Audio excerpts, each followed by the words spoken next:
kalau rektor kita, Cak Hasan bilang teman-teman ini bakal bebas UKT sama bebas skripsi. Nah, kita tuh di bis nangis semua, Kak. Ternyata perhatian rektor kita itu terhadap ini istilahnya kan lombanya akademik itu masih perhatian banget lah istilahnya.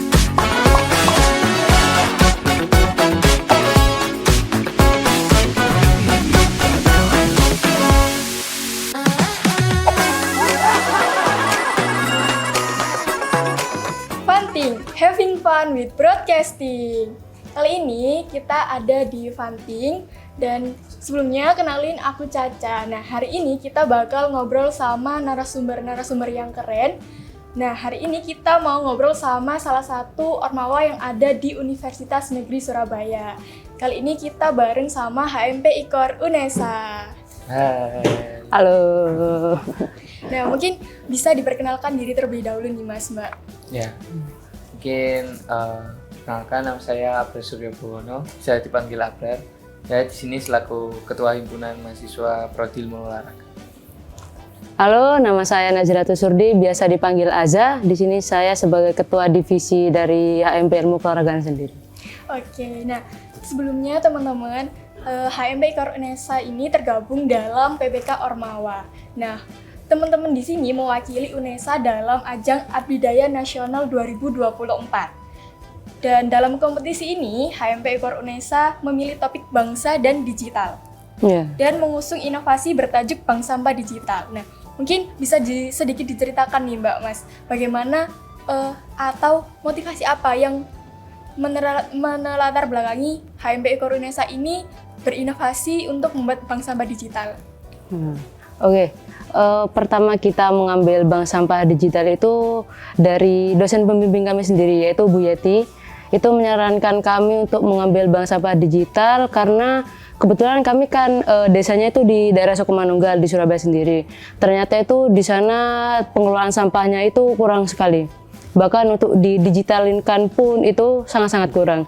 Jadi Bu Yeti itu menurunkan kami untuk lebih mengelola sampah yang ada di sana, bagaimana cara mengimplementasi sampah yang ada di sana gitu sendiri. Mungkin ada tambahan Mas Abrar?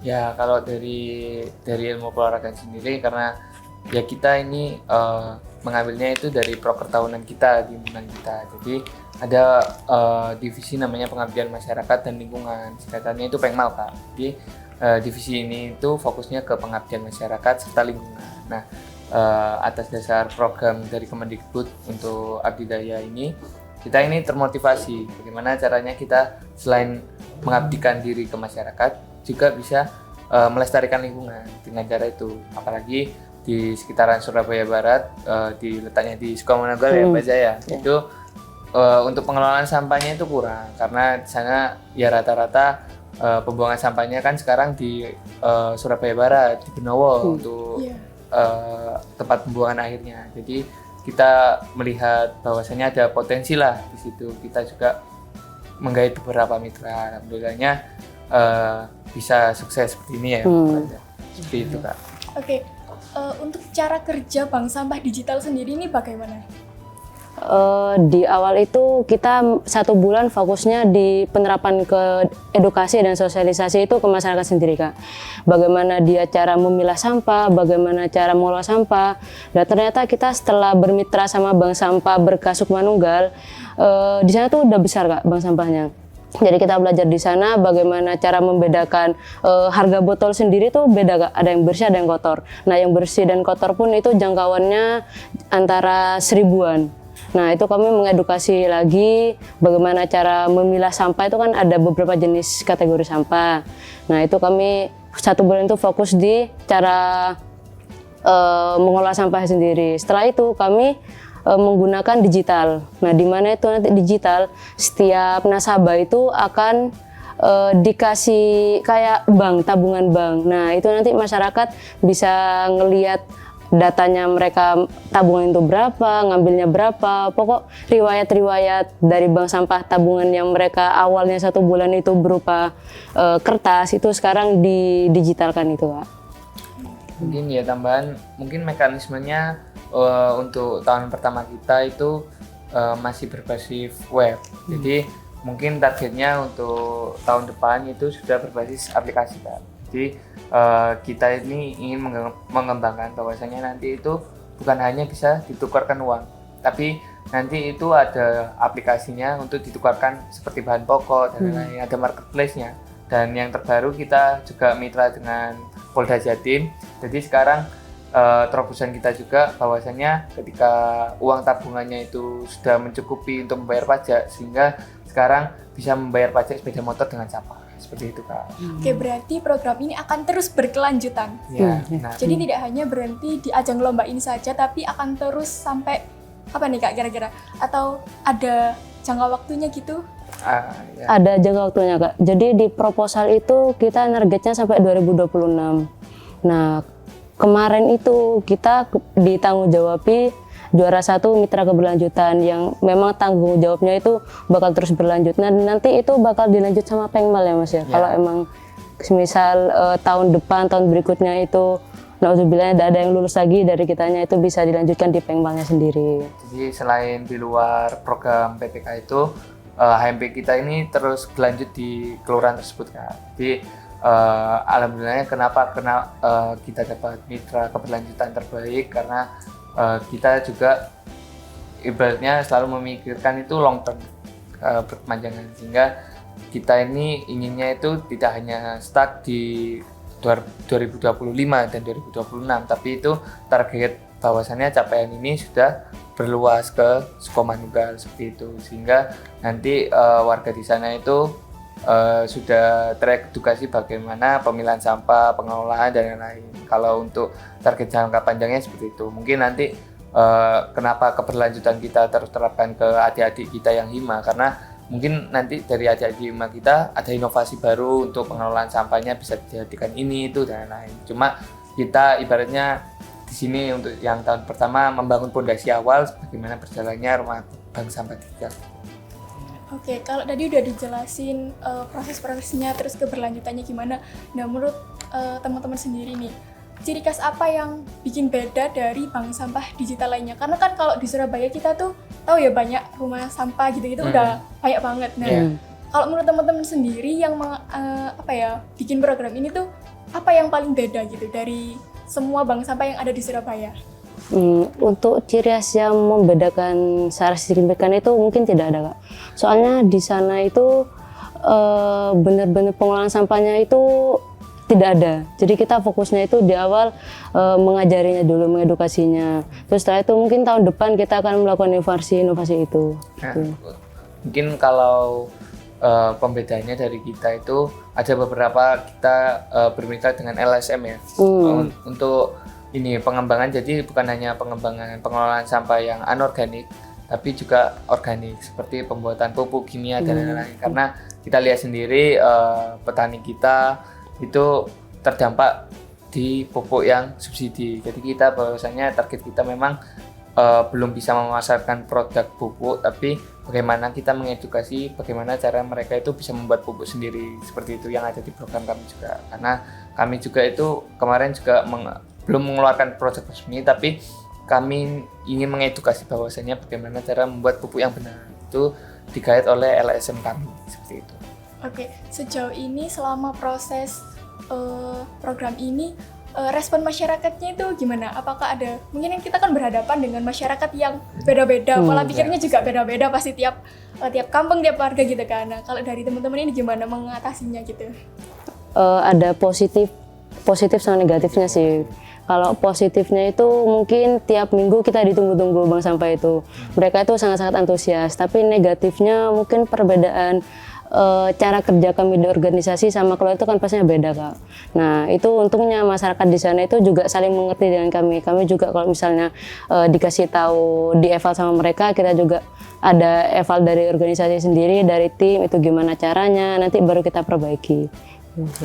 Ya kalau untuk menghadapi masyarakat memang ciri khas masyarakatnya berbeda-beda, tapi memang target awal kita ini ke ibu rumah tangga Kak. Jadi bagaimana rata-rata kan di sana kan ibu rumah tangganya itu di rumah aja. Jadi bagaimana kita mengajarkan daripada ibu membuang sampah seperti ini dan lain-lain, coba kita terapkan dulu itu memilah sampah Bu, lumayan untuk belanja bulanan seperti itu. Jadi kita targetnya itu ibu-ibu yang pertama. Ketika ibu-ibu udah tahu lumayan nih bisa nabung buat belanja bulanan. Nah akhirnya itu ibu-ibunya nungguin kita setiap Iya, minggu. benar. Waduh kapan nih kapan? Karena dari 2 minggu itu ada satu program bank sampah itu tadi sama senam setiap pagi. Nah iya, seperti benar. itu. Jadi setiap 2 minggu itu kita kasih waktu untuk ibu-ibu itu bagaimana caranya udah memilah sampahnya seperti itu. Tinggal nanti storing ke kita. Oke, tadi sebelumnya lupa nanya nih Mas. Di PPK Ormawa ini tuh ada berapa orang yang berangkat ke Universitas Udayana Bali? Semuanya diberangkatkan Semua sama tim. BOT. Kalau yang diberangkatkan pasti timnya ini beranggotakan 14 ya. Iya, 14. 14 orang. Hmm, 14 orang. Ini dari satu jurusan yang sama atau beda-beda nih? Nah, untuk anggota tim itu dibentuknya kan dari HMP kita karena kan mewakili atas nama HMP kita. Jadi kita ini kalau masalah tim, saya sendiri selaku KIMA itu jadi SC Kak. Jadi saya bertanggung jawab atas perjalanan tim ini seperti apa. Dan dilihat pun dari penyusunan program dan lain-lain, kita kan nggak hanya butuh anak olahraga nih. Jadi saya beberapa ada yang ngambil anak TI sama anak FMIPA. Nah, kenapa untuk anak TI dan FMIPA? Karena dilihat dari program kita yang berbasis digital, mungkin kita ya sedikit awam akan hal tersebut. Jadi kita menggait teman-teman yang memang ahli di sana, yang anak TI untuk basis webnya dan lain-lain seperti itu. Dan kalau anak FMIPA-nya memang sesuai dengan target kita, bagaimana caranya kita membuat pupuk yang memang targetnya bisa diedukasikan ke masyarakat, apalagi targetnya petani-petani seperti itu. Makanya kita mengambil ibaratnya jurusan lain selain olahraga itu sesuai kebutuhan kita dan program kita seperti itu. Tapi ada fun fact-nya lagi Kak, yang kan kita kan tadi menggait anak TI sama bio. Itu yang TI menghilang dari line. Jadi untungnya itu dibantu sama anak bio. Jadi kami itu yang olahraga juga belajar digital. Ya. Jadi daripada nanti bingung gimana cara keberlanjutannya, jadi kita ya belajar juga. Jadi sama-sama belajar. Iya benar. Dari nambah soft skill lah. Iya benar. Nah, ini tadi kan udah sebutin dari beberapa jurusan nih.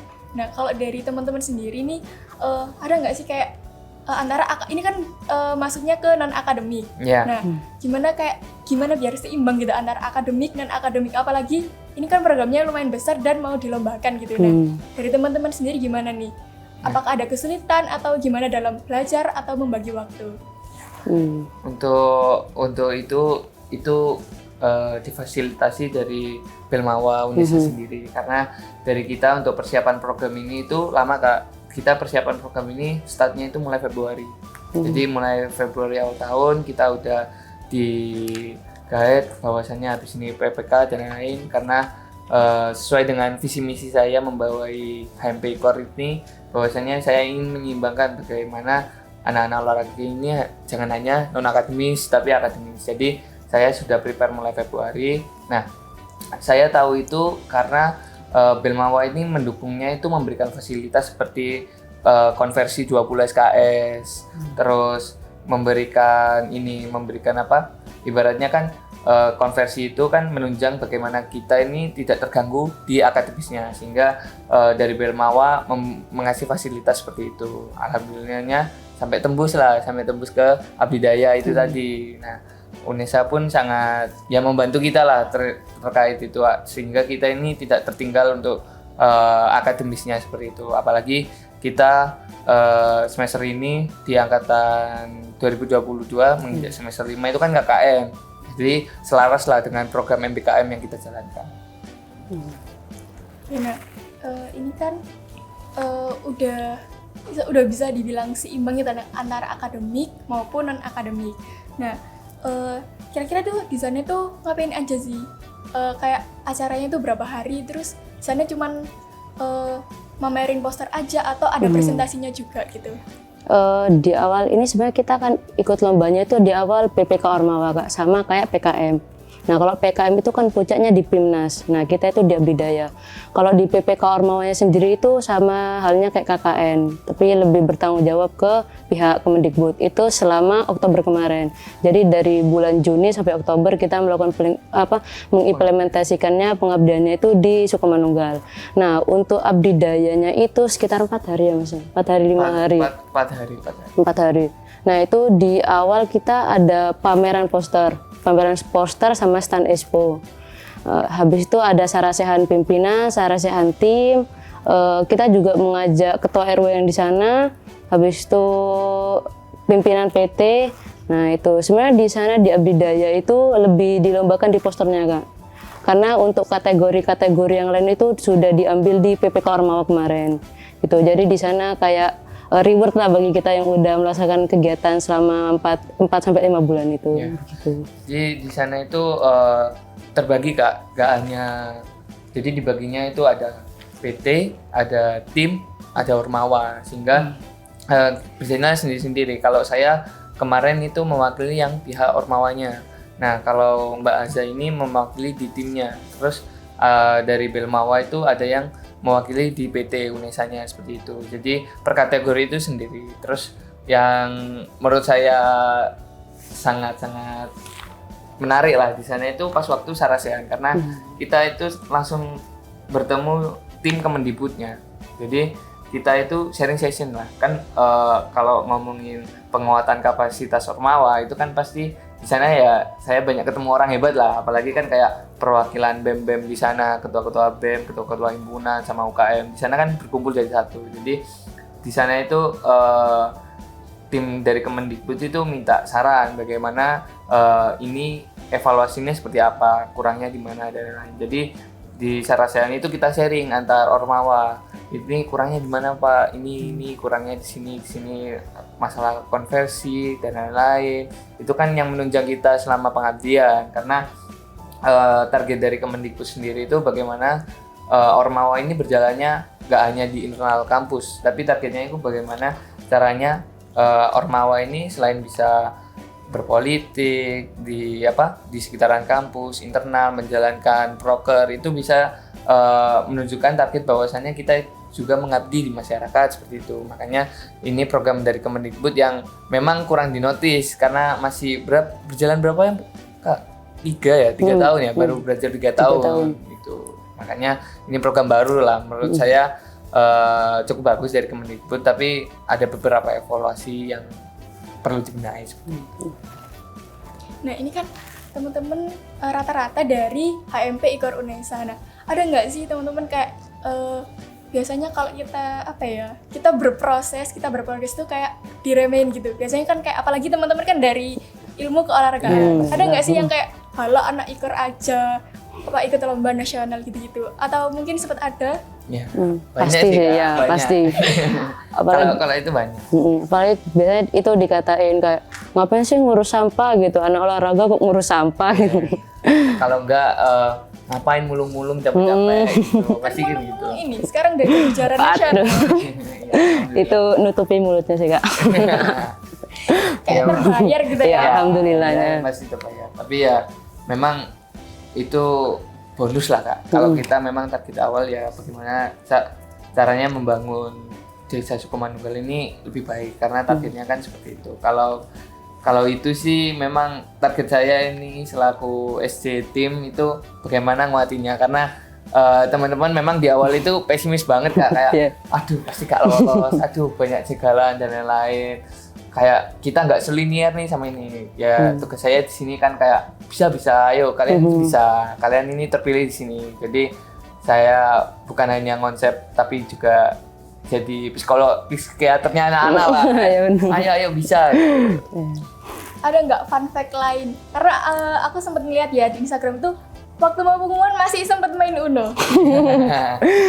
Pesimis semua itu Kak soalnya Kak. Jadi kan yang kita kan minoritas Kak, cuma satu tim, sedangkan yang lain itu teknik, udayana itu di belakang Kak. Pokok kayak supporteran lah intinya, beda sama kayak PIMNAS. Jadi kayak sendiri. Jadi teman-teman ya di belakang diem gitu. Soalnya kalau dari UNESA sendiri itu kemarin itu kebetulan di Abdijaya itu hanya ngirim tim kita aja. Sementara kan kalau di BPK itu ada beberapa tahap. Selain lolos nasional itu ada lolos pendanaan. Sehingga kalau lolos pendanaan itu ada 6 tim dari UNESA.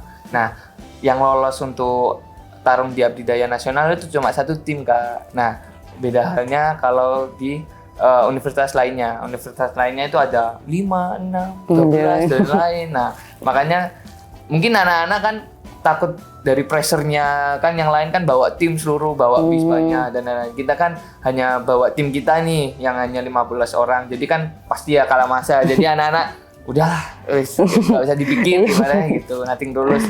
Ternyata alhamdulillahnya ada beberapa dapat juga kan seperti itu. Memang ya saya harap UNESA untuk tahun depan di Abdijaya ya gak hanya ngirim 1 tim lah, karena dilihat dari situ kan bahwasannya perhatian di UNESA ini sangat kuat di pengabdian masyarakat dan ormawan seperti itu. Dari sekian proses panjang terus abis itu ada omong-omongan yang kayak meremehkan gitu. Nah, kemarin juga sempet kalau rektor kita Cak Hasan bilang teman-teman ini bakal bebas UKT sama bebas skripsi. Nah, ini mungkin bisa diceritain dan buat motivasi ke teman-teman semua. Itu sebenarnya dikasih tahu waktu kita pulang Kak, malam Senin. Nah, Bu Yeti itu ngomong di grup, dapat WA dari Pak Soleh kalau enggak salah ya, Pak Soleh, Pak Rektor setelah itu. Nah, kita tuh di bis nangis sama Kak. Soalnya kan iya, soalnya UKT-nya teman-teman di atas 5 kebanyakan, 5, 7. Nah, jadi kayak terbayarkan semuanya gitu. Jadi kayak kita itu pas waktu perjalanan pulang itu dibilangin aslinya belum disipil siapa, cuma pas waktu di perjalanan dibilangin besok ada apa itu penobatan prof. Nah, penobatan prof nanti tim coba diundang ke sana. Jadi pada saat itu waduh, ya udah gak apa-apa, ribet lah, makan-makan, datang acara prof gitu kan, lumayan kenalan, tahu prof ya. Jadi saya kaget sih pada waktu itu dari Prof Nur ngasih reward seperti itu.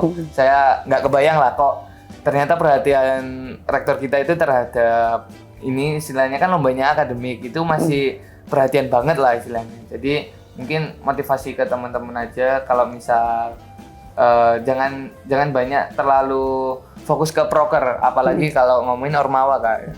Itu coba ditambahin di yang lain kayak akademis dan lain-lain kan pasti banyak, apalagi skalanya itu ormawa. Itu kan kurang perhatian. Jadi mungkin bisa dikembangin karena kita sebagai ormawa itu seharusnya kan bisa mewadahi seluruhnya, bukan hanya akademik sama non-akademik.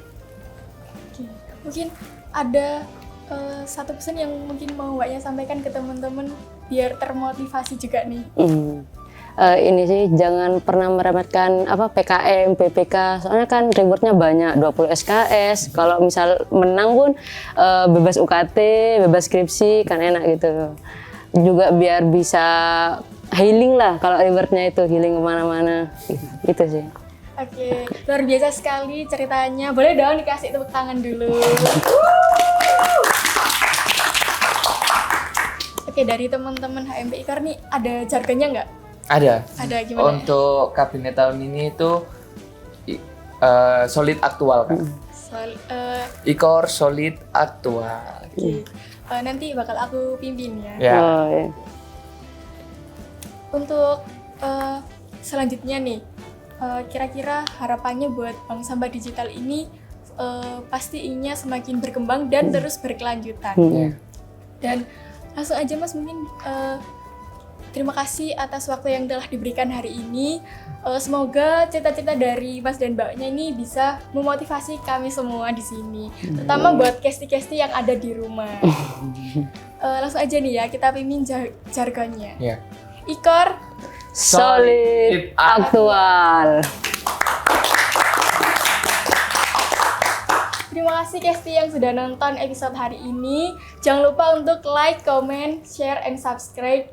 Dan terus nantikan informasi di Instagram kita dan TikTok kita @broadcastingunesa. See you!